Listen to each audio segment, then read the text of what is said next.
preocupados por eventos internacionales de inestabilidad, por lo menos humanidad. Me refiero al lío que este momento escenifica y parece que allí la intencionalidad anti-norteamericana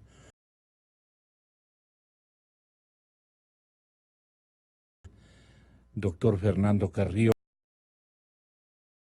líneas opositoras al gobierno estadounidense.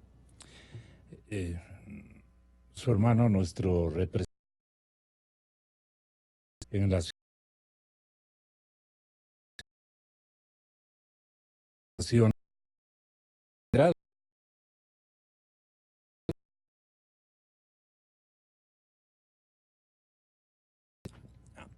pidamos a Dios y aboguemos porque esta cosa se solucione por vías diplomáticas. Me acompaña, señoras y señores, y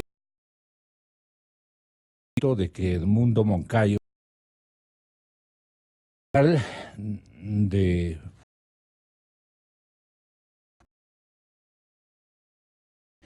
Edmundo haya sido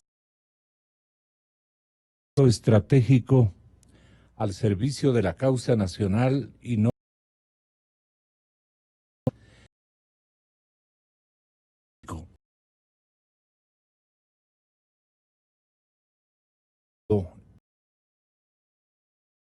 y de eso nos va a dar a conocer él mismo en vivo y en directo sobre las 3 medidas concretas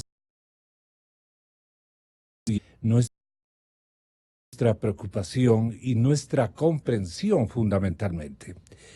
General, ¿cuáles son estas medidas que usted va a arbitrar y seguramente algunas otras, algunos entornos de apoyo que vamos a analizar precisamente con un gran representante de la ciudad como es el asesor principal que tiene este momento, el señor alcalde Yunda en la capital de la República?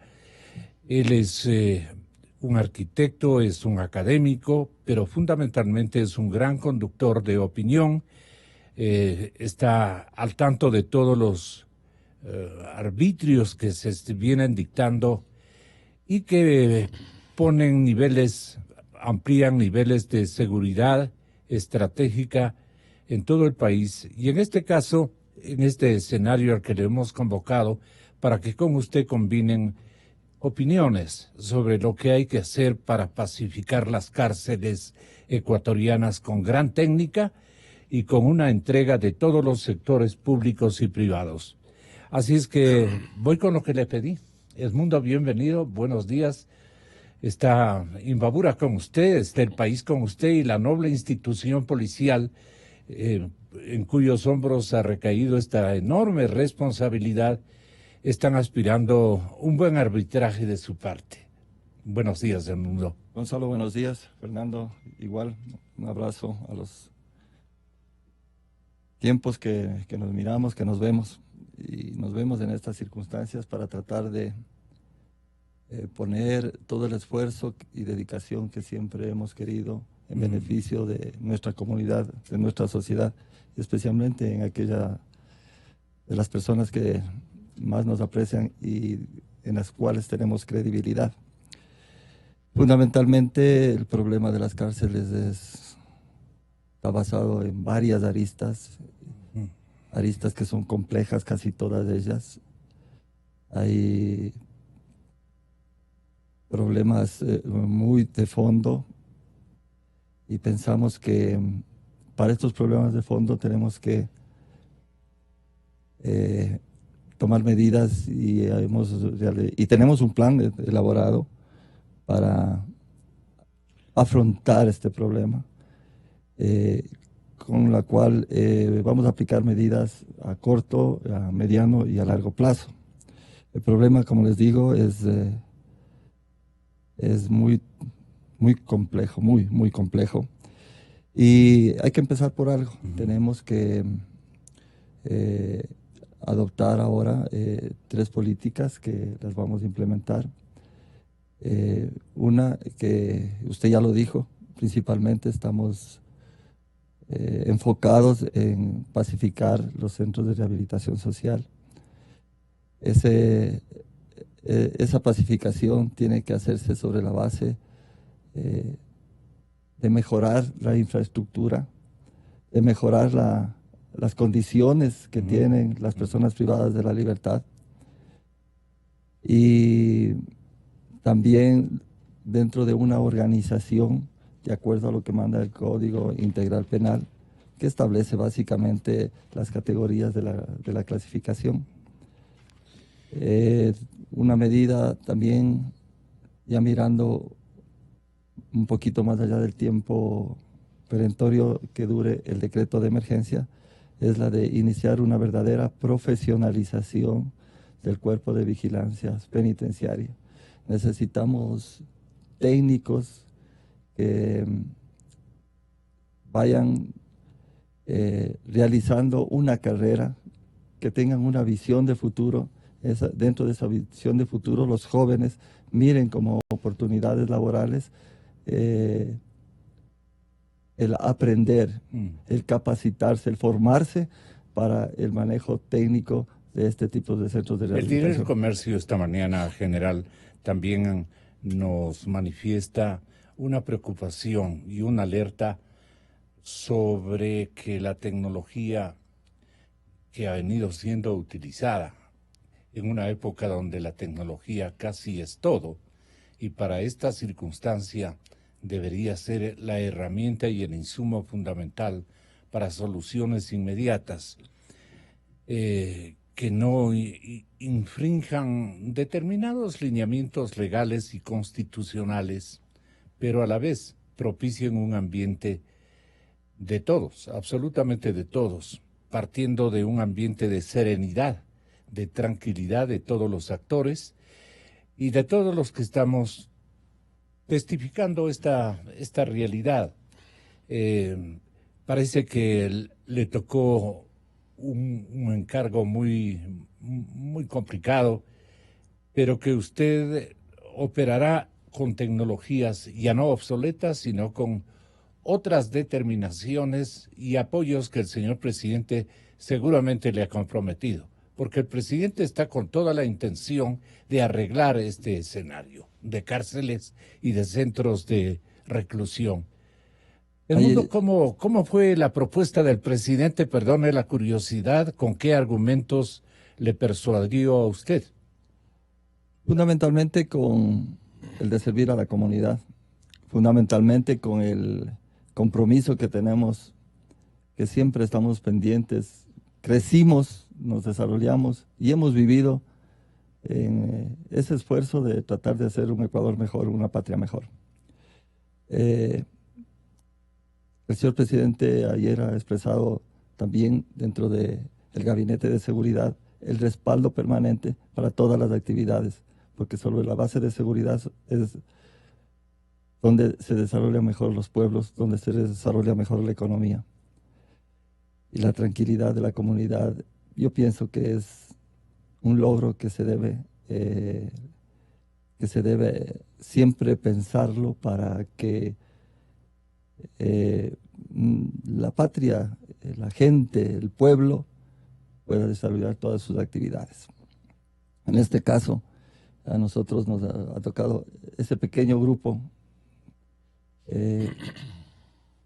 que ha cometido errores dentro de su vida y que obviamente se encuentran ahí dando la cara a la ley, y que se encuentran también tratando de rehabilitarse, tratando de desarrollar unos tratando de aprender más, unos tratando de prepararse para su retorno al entorno social, porque después de 4, después de 5, de 10 o de 20 años, esas personas van a ser parte de nuestra sociedad, porque ya han cumplido con lo que la ley les ha determinado. Esa debe ser nuestra actitud suprema, tratar de reincorporar a esa gente a una vida que pueda canalizarse, ojalá con niveles de normalidad.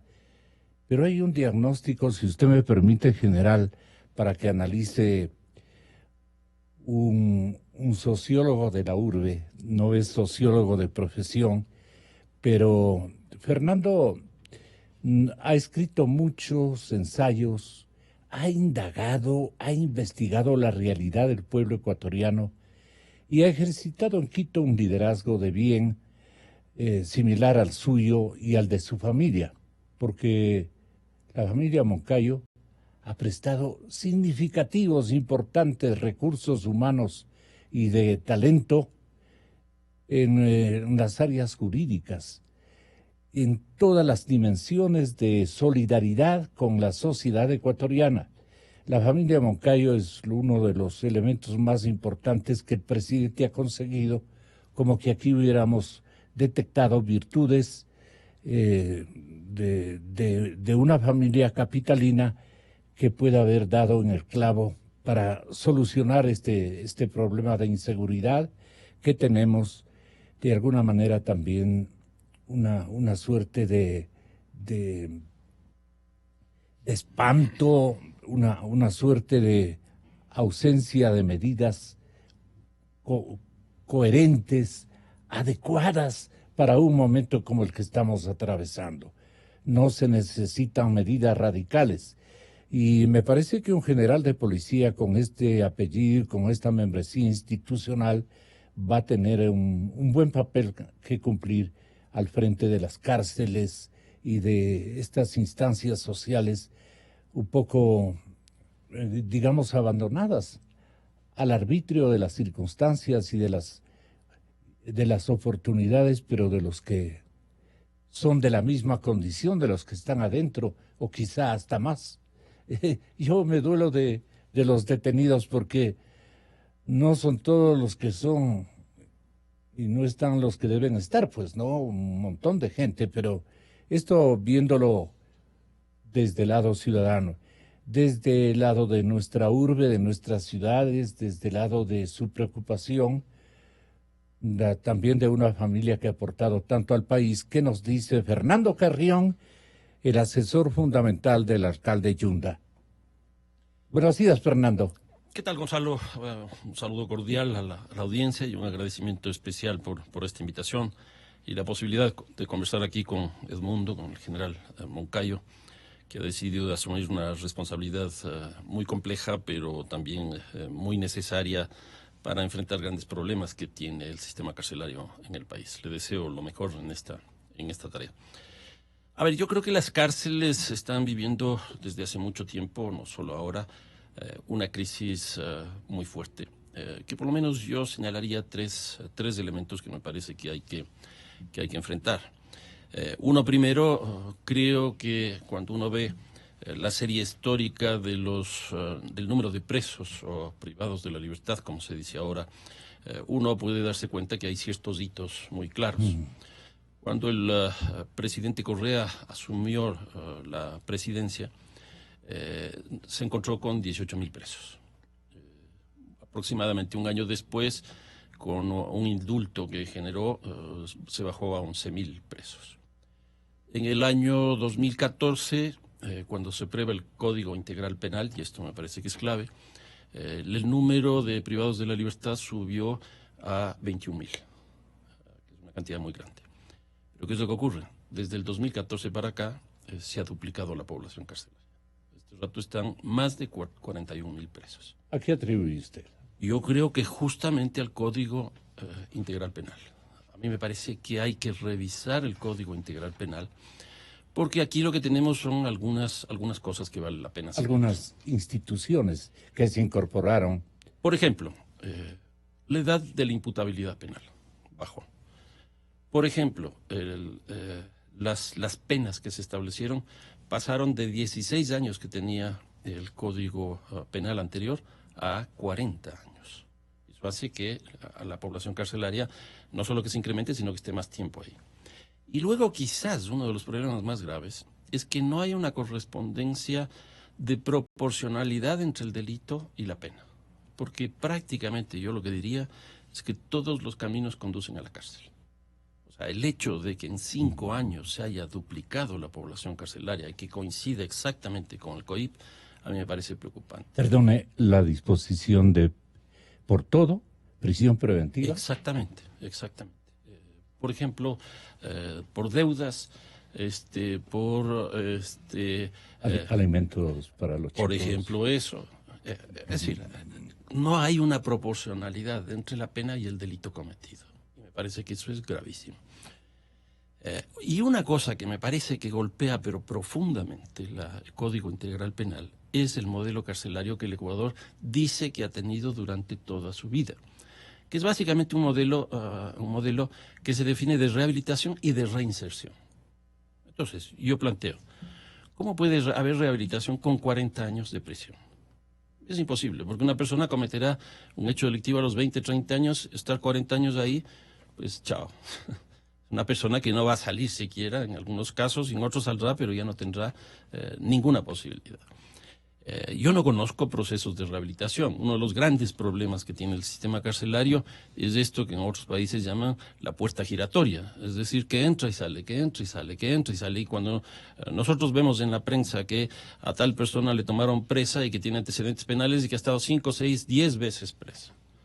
O sea, nos muestra que efectivamente el Código Integral Penal y el sistema carcelario con el modelo de rehabilitación no existe. Entonces, yo creo que aquí hay que pensar eso. En otras palabras, yo creo que hoy día el presidente de la República lo que debería plantear es una reforma al Código Integral Penal. A la luz de estos 5 años de ejercicio que hemos tenido de este código. Creo que hay que discutir profundamente esto del modelo de rehabilitación y reinserción. O sea, ¿cómo va a haber reinserción, Gonzalo, cuando el país está perdiendo empleo? Yo creo que aquí hay un problema gravísimo estructural también. ¿Por qué no se miran, por ejemplo, los procesos de privación de la libertad que existen hoy día en Portugal?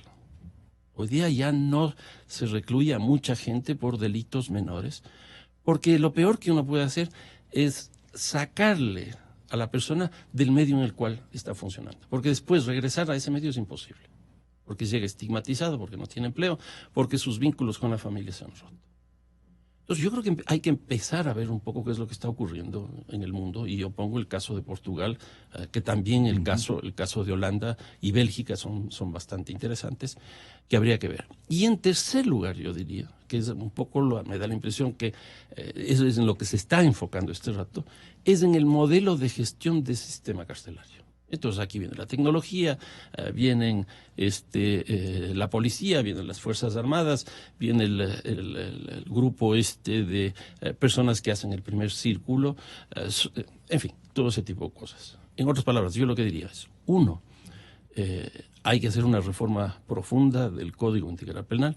En segundo lugar, hay que discutir sobre el modelo que queremos nosotros de cárcel, si es efectivamente rehabilitación y reinserción. ¿Cuál es el modelo de Portugal para que...? Es que decía, que en vez de meter a la gente presa, lo que hacen es meterles en la propia comunidad, por ejemplo, a hacer trabajos comunitarios. Insertarles. Claro. O reinsertarles. Reinsertarles, claro. Sí, para hacer trabajos en bien de la comunidad. Sí. Por decir algo, Gonzalo, hoy día hay una lucha feroz frente al plástico. Pero canaliza también tu apreciación en grupos que deben ser tratados desde el lado médico, psicológico. Eso es más complicado. Porque eso es más complicado. Porque hay que hacer una separata. Sí, ¿no? Sin duda. Y hay que hacer otra separación, el crimen organizado. O sea, son dos cosas con las que uno no puede no estar vinculado al sistema carcelario. Excepcionalidades pero aquí también receta. Pero también aquí hay una cosa, Gonzalo, del tema del crimen organizado. Por ejemplo, el indulto que hizo Rafael Correa en el año 2008, si no me equivoco, fue principalmente a las mulas del narcotráfico. Hoy día, en las cárceles ecuatorianas, el 27% de las personas están presas por el tema del narcotráfico. ¿Qué es lo que ocurre con las mulas?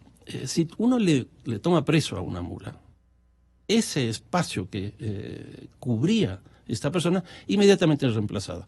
Con lo cual, el problema del narcotráfico sigue igual. Y lo que hemos hecho es incorporarle a esta persona al sistema carcelario, donde hoy día lo que tenemos son organizaciones delictivas muy fuertes, que cuando esta persona sale de la cárcel, esas redes le tienen absolutamente maniatado.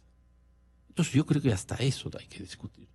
Porque si no, esto que siempre se dice y que ya es un lugar común, es la universidad del delito, etcétera, etcétera. O sea, no es que aprenden ahí. Lo que ocurre es que salen con los lazos articulados del crimen organizado. Hoy día en el Ecuador y en América Latina, el crimen es fundamentalmente organizado. Hasta ahí, porque vamos a seguir escuchándole a Fernando. Señor General Moncayo, ¿qué le parece las reflexiones de Fernando? ¿Coinciden con las suyas? ¿Venía usted con ese propósito y ese diagnóstico acompañando su tarea que va a ser complicada? Pero atinando el diagnóstico, creo que van a haber las soluciones más aceptadas. Atinando el diagnóstico, te repito, Edmundo. Fundamental es que exista un diagnóstico claro y transparente, y que dentro de ese diagnóstico seamos frontales a los problemas, y que aceptemos también que cada día van apareciendo parte de esas aristas, o vamos descubriendo parte de esas aristas que son fundamentales dentro del engranaje, principalmente del modelo que habla Fernando. ¿Por qué se descuidaron esas aristas, general? Yo considero de que de repente fueron nombradas personas que no miraron a este problema con la frontalidad que hay que hacerlo. Hoy el gobierno nacional está afrontando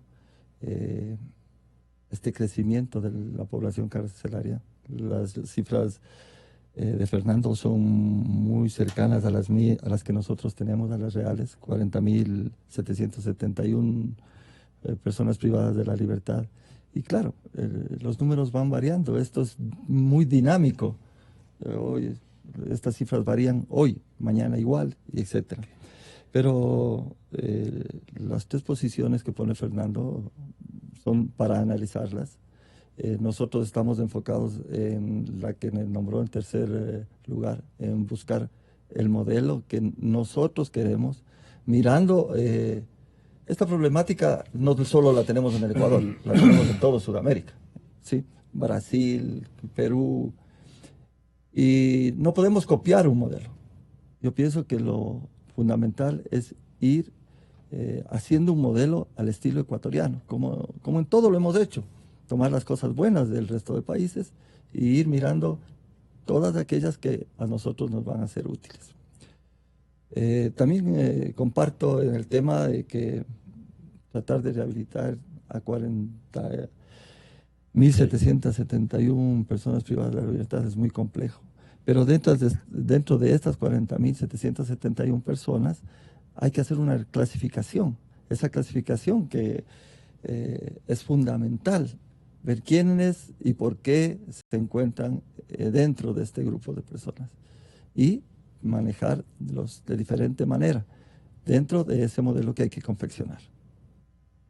El modelo debe ser, ¿de qué características fundamentalmente, para ir esclareciendo a los miles y miles de oídos interesadísimos en lo que están ustedes manifestando y en el cuaje de este diagnóstico que estamos transparentando y poniendo a consideración de la gente? Porque esto tiene que ser interactivo desde todos los sectores y rincones ciudadanos fundamentalmente, que ocupamos roles. En mi caso, los medios de comunicación, ¿cómo podemos contribuir, digamos, a este cambio de mentalidad, tanto en el Parlamento como en el Palacio Presidencial, pero fundamentalmente en los estamentos sociales y en la organicidad barrial, ciudadana, en fin?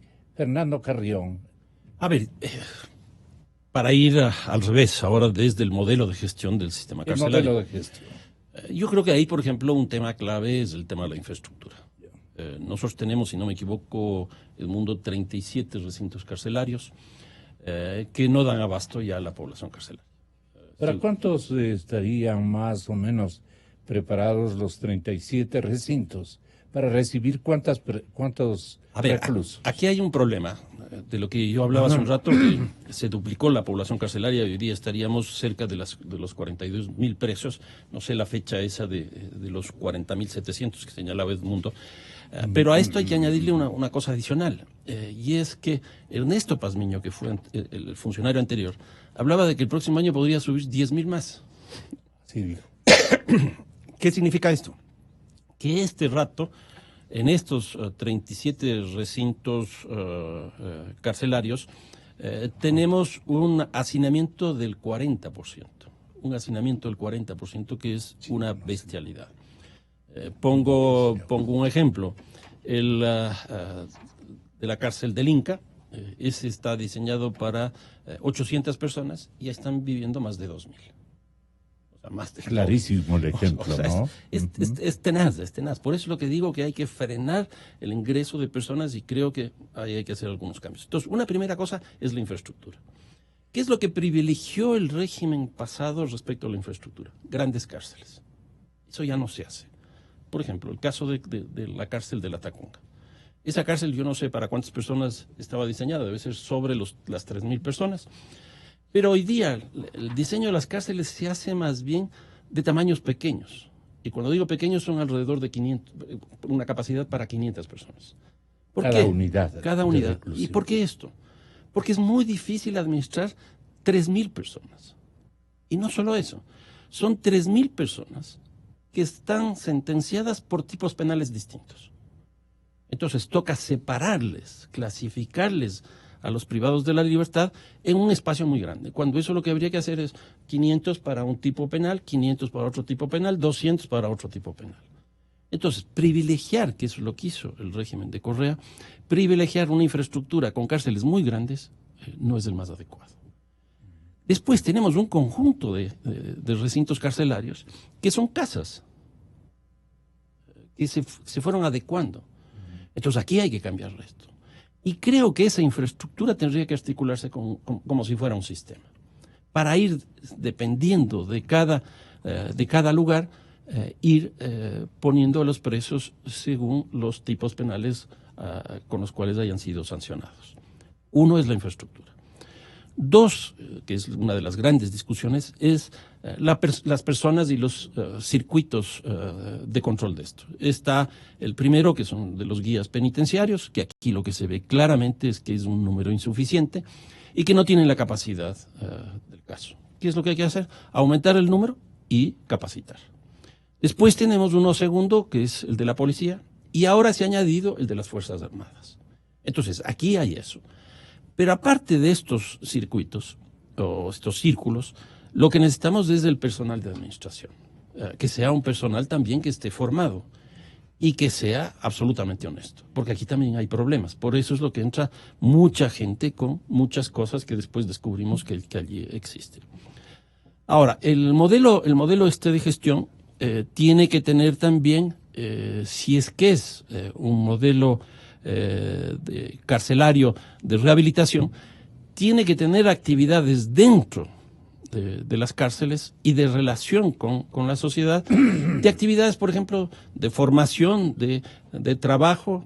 Por ejemplo, si nosotros queremos que tal persona se rehabilite y después se reinserte, pues veamos cuál es el mercado que está demandando tales y tales personas. Correcto. Entonces, hagamos esa formación.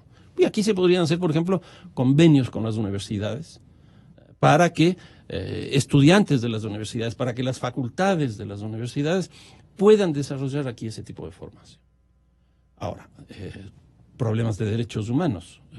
El tema de la comida del rancho es lamentable. Por eso es que se forman y conforman redes internas para que se abastezcan desde afuera con los propios miembros de las bandas que están allá adentro. Porque dentro de la cárcel es un mercado impresionante. Todo se compra y todo se vende. El modelo, Edmundo Moncayo, general. Muchas de las cifras que manifiesta Fernando coinciden con las que yo manejo. En total tenemos 78 centros de privación de la libertad, como lo dijo, unas grandes, unas pequeñas, otras que son cárceles. Pues obviamente hay diferentes tipos de personas que tenemos que manejarlos dentro de ellas. Obviamente, la reorganización que necesitaríamos tener, la reorganización que deberíamos tener dentro del deber ser, llevaría a un esfuerzo económico muy grande por parte del Estado. El entrevero quiere conocer tu opinión, Edmundo, la ciudadanía que nos escucha. Este modelo globalizado de detener a todos, ¿no? A moros y cristianos en diferentes especialidades o causas o causales, como dicen los abogados, los juristas. ¿Cómo debería entenderse a un modelo más vecino de algún país latinoamericano que haya tenido éxito en los últimos años en la administración de los escenarios de reclusión? Como le dije, mi visión es que tenemos que hacer un modelo muy, muy ecuatoriano. Hoy Fernando, estoy completamente de acuerdo con él, pues hay que ir redistribuyendo. Él también coincide con nosotros. Hemos hablado nosotros del señor presidente ayer de infraestructura con tecnología. Estamos totalmente de acuerdo. Esa tiene que ser el primer paso de mejora, el primer paso dentro de este proceso de todo lo que estuvo hecho y que funcionaba relativamente bien. Hay que ponerle en ese punto y no dejarle que se siga destruyendo como en la realidad se encuentra. Los equipos técnicos con los que fueron instalados los grandes centros de rehabilitación social están obsoletos. Yo diría que están dañados, antes de decir obsoletos, que no cumplen la misión para la cual fueron ubicados. Entonces, esto hace que un primer esfuerzo del Estado sea enfocado a la pacificación, enfocado a la reclasificación y a la implementación y adecuación de todos estos 78 centros en los cuales funcionamos. Hay modelos muy chiquitos dentro del Ecuador que funcionan. Un ejemplo de esos, en el poco tiempo que estoy a cargo, sé que es la cárcel de Ambato, donde las personas privadas de la libertad manejan su tiempo en ocupaciones de elaboración de productos. Van aprendiendo. Ejercitan artesanías. Acciones para enfrentar lo que yo siempre digo, mañana, pasado, ellos van a estar entre nosotros. Entonces funciona una panadería, confeccionan prendas de vestir muy bonitas. Entonces el enfoque también es de decirle a toda la ciudadanía, a todo el pueblo, que no solamente miremos a que una persona que cometió un error hay que encerrarla en un cuarto, ponerle llaves y olvidarnos de ella. No, como en todo, parte de este modelo también tiene que estar enfocado al futuro, de qué manera esa persona va a salir. ¿Usted implementará talleres? Existen en algunos centros de rehabilitación talleres. Pero existen convenios con empresas que han estado produciendo, pero se han ido quedando ahí. Se han ido acabando los contratos, se han ido terminando la visión que tenían, justamente también por ese punto que las personas que son contratadas para el manejo administrativo no se enfocaron en el deber ser, se enfocaron tal vez en la reacción a otro tipo de actividades. En la represión, no en el futuro, prácticamente. Y no en el futuro. Claro. Entonces, también hemos hablado nosotros de esta clasificación. Esta clasificación es importante. Dentro de las palabras que dice Fernando, él habla de tipos de personas privadas de la libertad que están ahí, que están dentro del grupo, que están tal vez por un código orgánico integral penal que de repente todo conlleva a la prisión preventiva. pero la prisión preventiva, lo recuerdo, de acuerdo al mandato legal, dice que será el último recurso que utilice el juez para asegurar la presencia del imputado. Entonces, todo es manejo, todo es un gran mundo de aristas en las que todos tenemos que comprometernos en sumar. Yo miro que por ciertas acciones el juez cumple muy drásticamente con lo que manda la ley. Por otro tipo de acciones que al parecer y la visión de la comunidad y de la sociedad son graves, el juez utiliza todas las medidas legales que atenúan la prisión, que atenúan las medidas que tienen que llevarle al imputado a conseguir su pena. Una sentencia, Fernando, debería incorporar una recomendación psicosocial de agentes especializados en esta materia. Les llamo agentes, pues no, porque estamos hipnotizados con esto de una que la cárcel, que la reclusión, que los detenidos, que los violadores, que los que los delincuentes. No es solamente ese mundo es de cualesquiera persona. Y por eso la globalización carcelaria es un absurdo desde todo punto de vista. Pero, ¿qué podemos nosotros tratar de instituir o instalar, digamos, en una red donde las intervenciones sean de carácter técnico,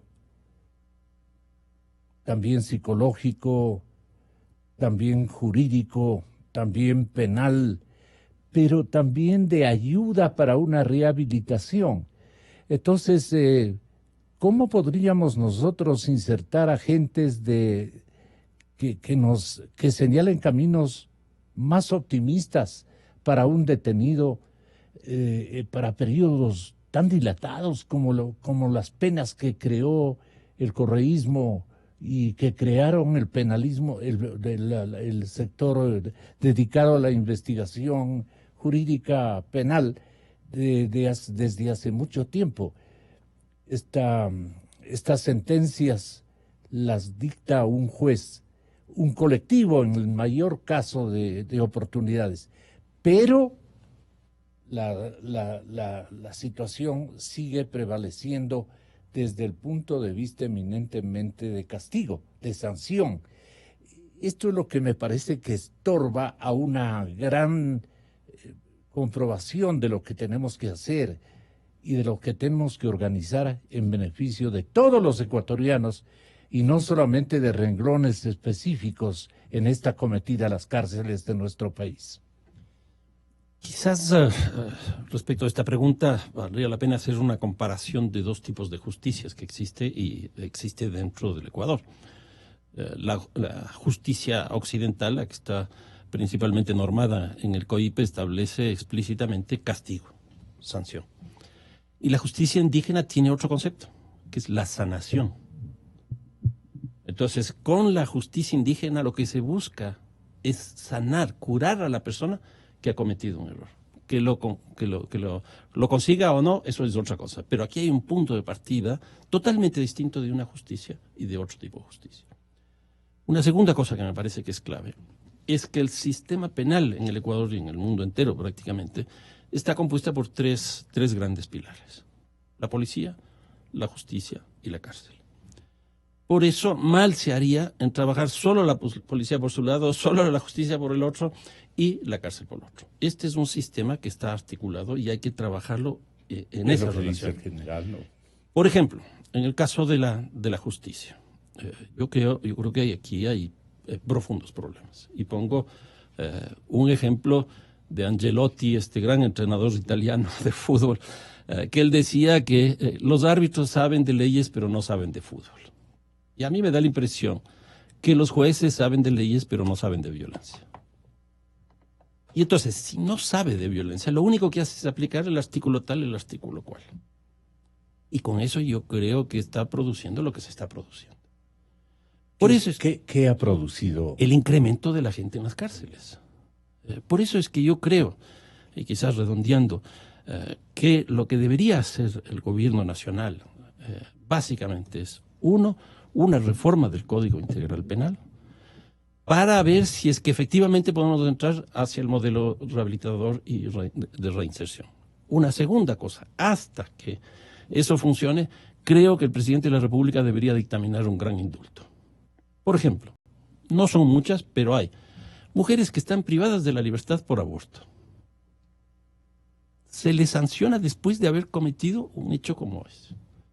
Hay gente que está en cárcel, no mucho tiempo, creo que es la prisión de un mes, porque tomó 2 vasos de cerveza y está manejando un vehículo. ¿Por qué a esa persona no se le pone trabajo comunitario? Y hay una cantidad de penas que tienen ese problema que podrían el presidente de la República a esas personas que no son criminales y que se van a convertir en criminales estando en la cárcel. Creo que el presidente de la República podría indultarlos.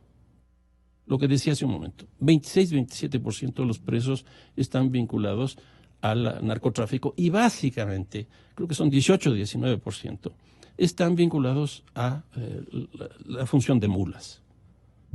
¿Por qué no hacer ahí también una cosa de este tipo? La otra cosa, hay personas que ya han cumplido el 60% de la prisión y que tienen el derecho a pedir, ¿cómo llaman esto?, la prisión domiciliaria. ¿Por qué no se hace eso? O sea, este rato, de acuerdo a la información que yo tengo, el 40% está más de presos en términos de generación de este Quisiera hacinamiento. referirte a la impunidad en términos de corrupción. Bueno, sin duda aquí también hay otro problema, que es la impunidad. Es decir, hay una cantidad de hechos que se cometen y que nos llevan a sanción. Ahí puede haber 2 problemas. Uno, el caso de la ineficiencia de la policía, y el otro puede ser la ineficiencia del sistema de la fiscalía. Entonces, también por eso hay que trabajar en este sistema con estos 3 patas que señalaba hace un rato, policía, justicia y cárcel. Y yo creo que si no hacemos eso, vamos a seguir creyendo que el problema de la policía es de la policía y que el problema de la cárcel es de la cárcel. Cuando aquí lo que tenemos es una gran relación, una gran articulación de cada uno de estos elementos. Y pongo un ejemplo adicional.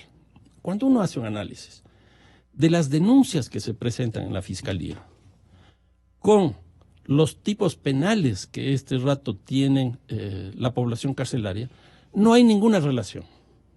¿Qué nos quiere decir esto? Que la denuncia que viene de la ciudadanía no se ve correspondida con las políticas de seguridad que hacen los estados. ¿Por qué? Porque en el caso de las denuncias, la mayoría no están vinculadas al narcotráfico. Y cuando vamos a las cárceles, la mayor cantidad de presos están vinculados al narcotráfico. Entonces, ¿qué significa aquí? Que hay que trabajar con una categoría que estoy planteando de la soberanía del delito. ¿Qué significa eso? Significa que debemos someter a la cárcel, a la prisión, a la recuperación, a la reinserción, etcétera, etcétera, a aquellas personas que han sido denunciadas por la ciudadanía, para responder a la ciudadanía y no a las políticas internacionales que, en este caso, por ejemplo, generalmente han venido de la guerra a las drogas que nos planteó hace 46 años los Estados Unidos. General, usted ha hecho tal vez un cálculo propio de un estudioso de la temática respecto a la tecnología que otros países han comenzado desde hace algunos años. Digo han comenzado porque la edad de las penitenciarías es la edad de la sociedad, de todas las sociedades del universo, de todo el planeta. Pero de acuerdo al modelo político, de acuerdo a la concepción constitucional y jurídica del Estado o de los Estados, se han hecho diseños y comprobaciones, pienso que de lo más adecuado, pero de acuerdo a la ideología y de acuerdo a los principios, en fin, y a las intencionalidades políticas. De todo ha habido en la viña del Señor, pero también ha habido racionalidad, estudios nuevos, estudios severos, técnicos, científicos, profundos. ¿Cuáles son los países que hay que imitar en el sistema carcelario y con qué tecnología o qué tecnología quisiera usted incorporar el mundo a la situación de nuestras cárceles ecuatorianas? Bueno, fundamentalmente vamos a empezar por las básicas. Como le decía, están totalmente destruidas. Ahora, mi visión de futuro es de que la tecnología nos permita vigilar, ocupar menos cantidad del recurso humano y no ser intrusivos ni con las personas privadas de la libertad, ni tampoco con las personas que van a ver a su familia que está ahí. La tecnología que yo quisiera es una tecnología blindada contra todo tipo de corrupción y de acciones que permitan dejar vacíos en las vigilancias. La tecnología que yo quisiera sería aquella que poder vigilar a las personas en actividades diarias. En la Ingreso calle, de drogas. Con la visión de que aquella persona que no tuvo el dinero necesario para su pensión alimenticia de su hijo sea privada de la libertad, por ejemplo, y que hay que darle la oportunidad de que haga un préstamo para que no afectar los derechos del menor, pero él se comprometa a realizar una actividad económica, pero no estar detenido, porque se vuelve un círculo perverso, un círculo vicioso perverso. No tengo la cantidad de dinero para cancelar las pensiones alimenticias de mi hijo. Me guardan en la cárcel. En la cárcel no puedo producir el dinero que necesito para pagar la pensión alimenticia y me sigo quedando ahí. Entonces, ¿cómo la pago? Entonces, a estas personas deberíamos ponerles y aplicarles una tecnología diferente. Dentro de esta tecnología que queremos y que es muy cara, si queremos una de punta, apunta básicamente a que los costos crecen.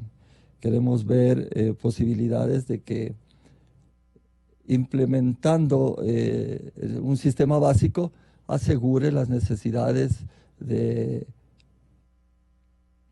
tranquilidad en el interior de los centros de rehabilitación, evitando todo aquello que viene a darse a esa comercialización perversa y corrupta que se da. Básicamente, nosotros uno de los grandes puntos que tenemos es el buscar expertos.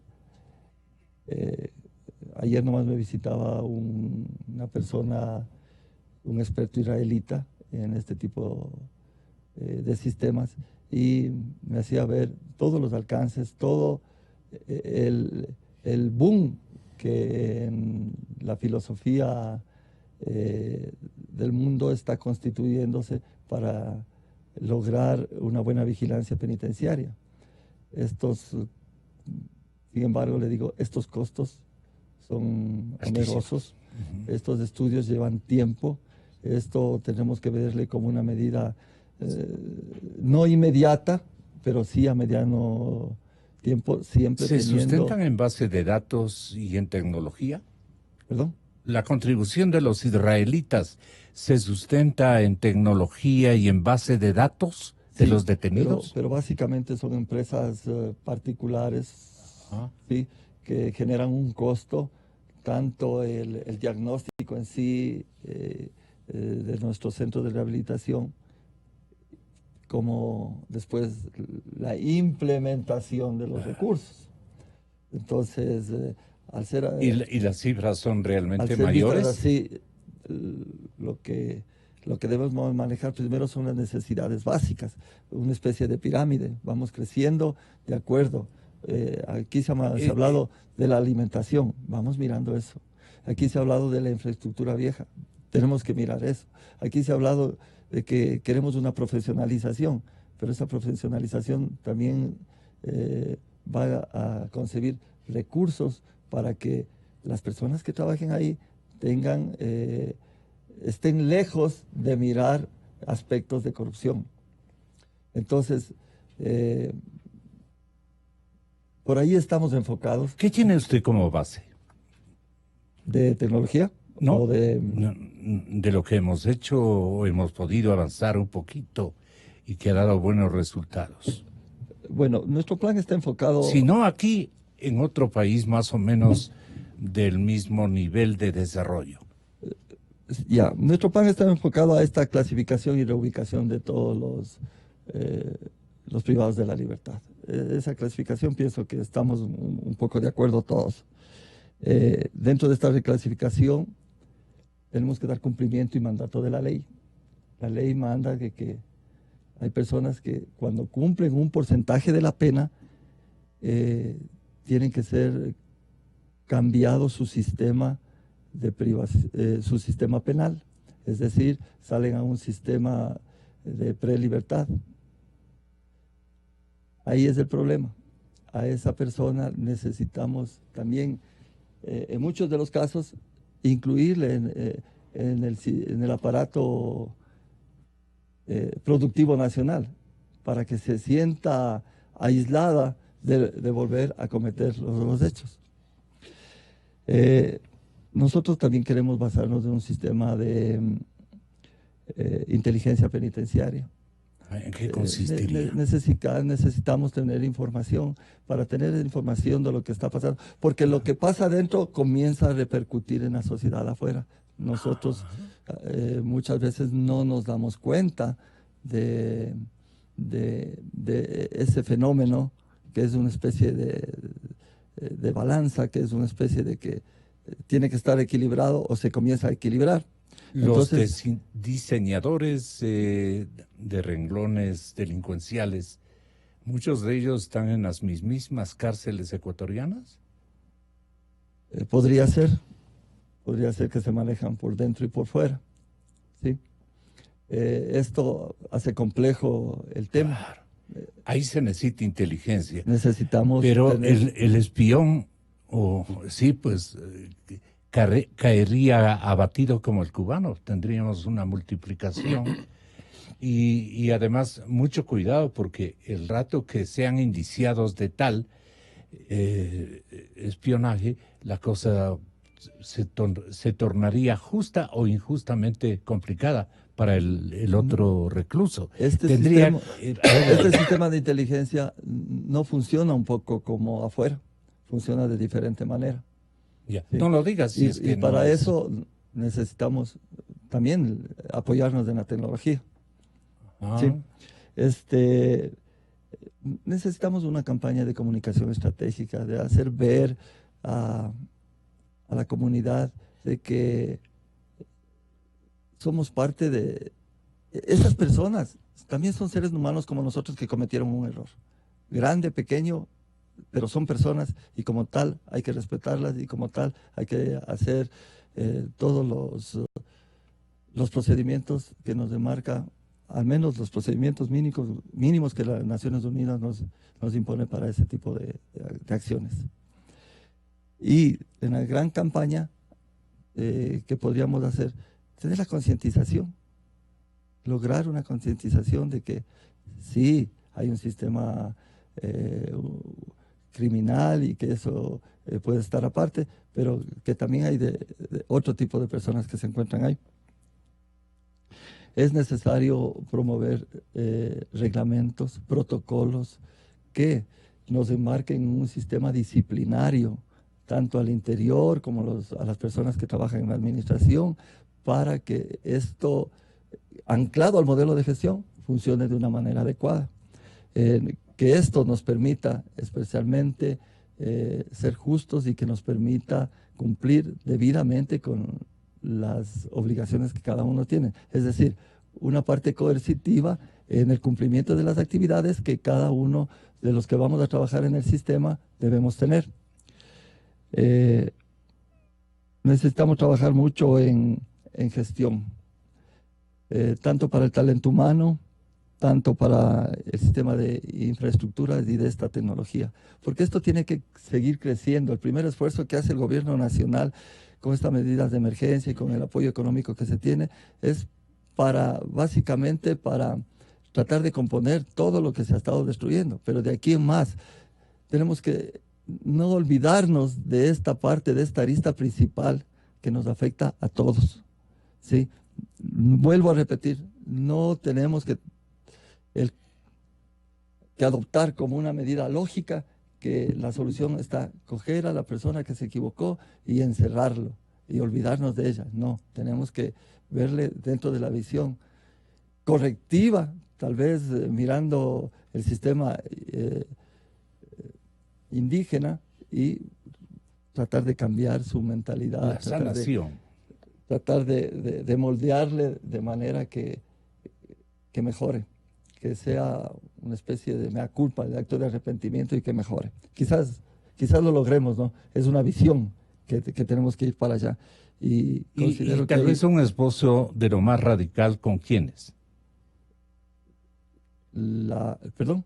La represión hacia lo más radical, hacia los delitos que con no aquellas tienen... personas que no están adaptadas a este otro mundo, que tienen una difícil adaptación dentro del sistema penitenciario y que no han logrado todavía establecerse dentro de las normas y políticas que rigen ahí, que hoy son muy abiertas todavía, porque manejar los 40.000 personas privadas de la libertad en números tan grandes de ciertas cárceles, en pabellones que se encuentran 200, 300 personas, se hace compleja.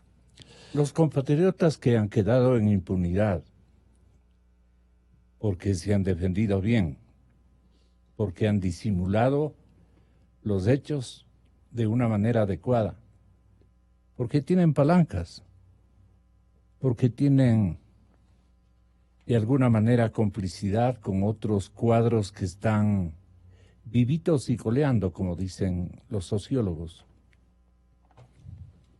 Esta gente no debería merecer otra metodología, bueno, no de sanación, pero sí de que devuelvan lo robado como un mérito de incorporación y de sanación en beneficio de la gente pobre, que naturalmente va a tener que pagar con culpas de estos caballeros que se robaron el dinero y que lo tienen escondido aquí mismo o en la banca internacional. El universo de estos maleantes es gigante y ellos están solamente esperando que pase el tiempo.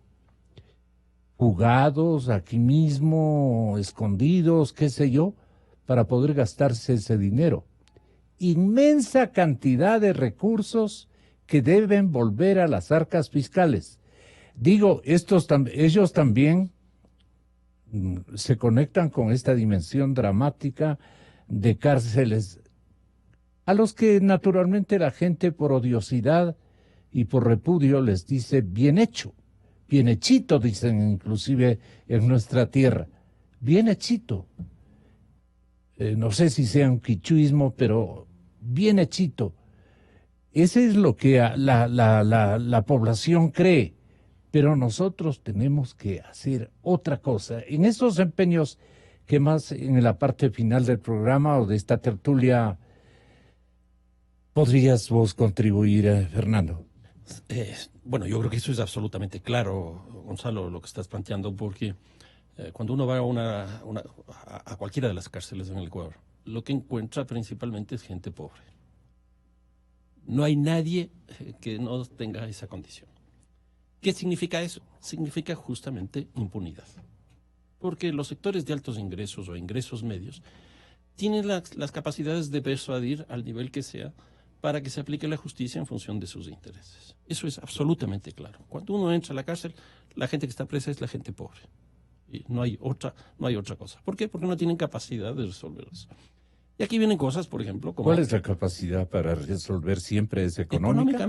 Económicamente, o no económicamente. Por ejemplo, el caso del narcotráfico comete asesinatos mensaje. o simplemente llamadas telefónicas. Y obviamente también la corrupción, o sea, el narcotráfico se nutre de la corrupción. Y hemos visto muchos casos de eso, muchos casos de eso.